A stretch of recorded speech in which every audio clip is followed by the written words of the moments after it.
here is my CONUS 1920 map showing the counties as they existed for the 1920 census, and I'm going to show you the steps involved to join an Excel table with the actual census data to this shapefile that I've already brought in for you, and I've done the manipulating on the Excel table to get rid of spaces, special characters, and it ends up having those very short names, and we'll look at that in a minute.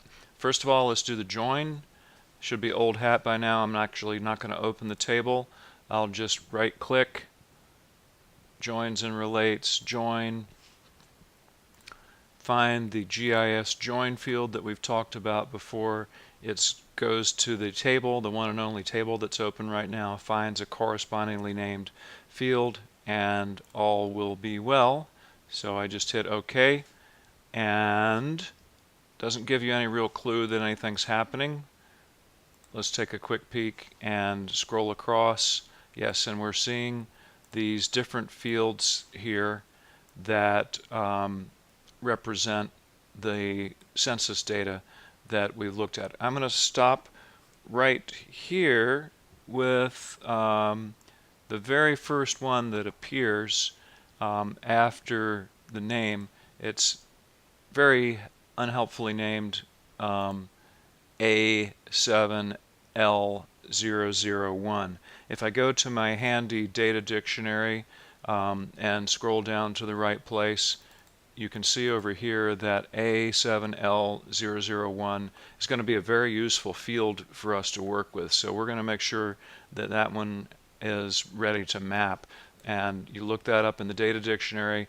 A7L001 is total population. So that's going to come in handy for a variety of things, especially normalizing. So we want to make sure we've got that one.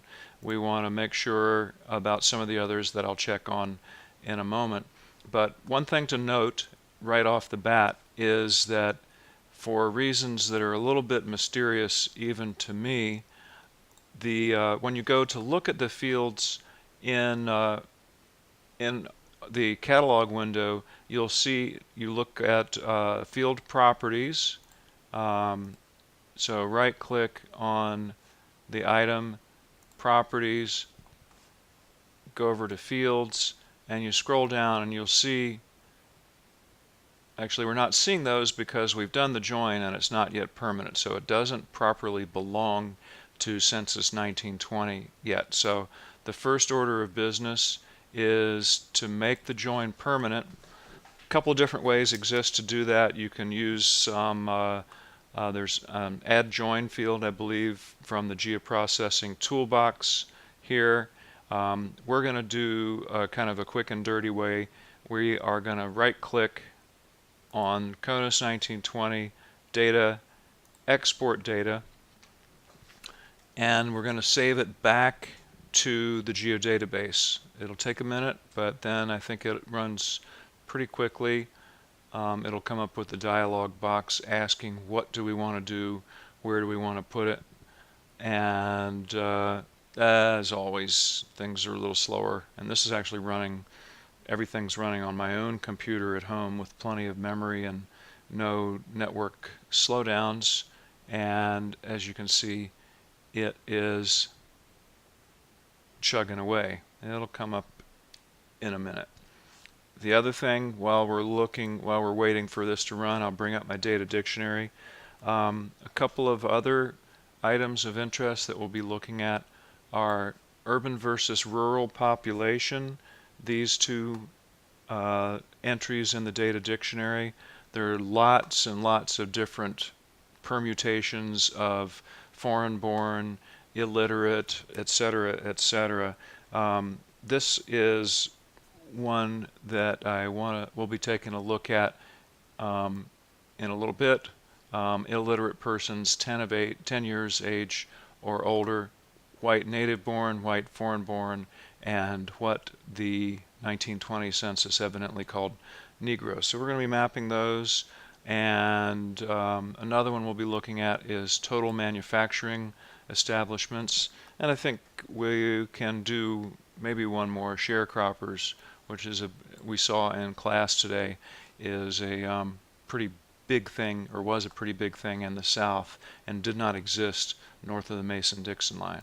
Okay, so we have got, we're in the midst of trying to export the joined data to make it permanent. I'm going to make sure that the data frame is used as the coordinate system, so I've toggled onto that. I'm going to navigate to where we need to be on my own computer. 11 RN project 1920 census geodatabase. I drill down through it so I can see the contents of it. Shortcut to using one of these as a name is just to single click on them and modify the name. So census 1920 join is what I'm going to call it.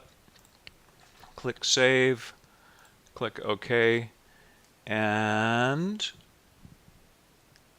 runs reasonably fast. So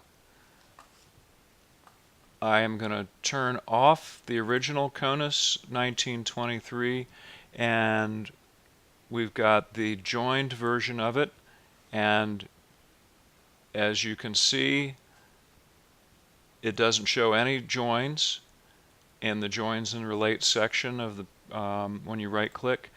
Open attribute table, we scroll across, we see all these strangely shortly named fields, and most importantly for us in a minute, we are going to be able to use field calculator on those in order to get rid of the pesky null values which are here. You can see some of these have a lot of null values. They cause trouble when you're making maps, and yeah, we'll get rid of those in a moment.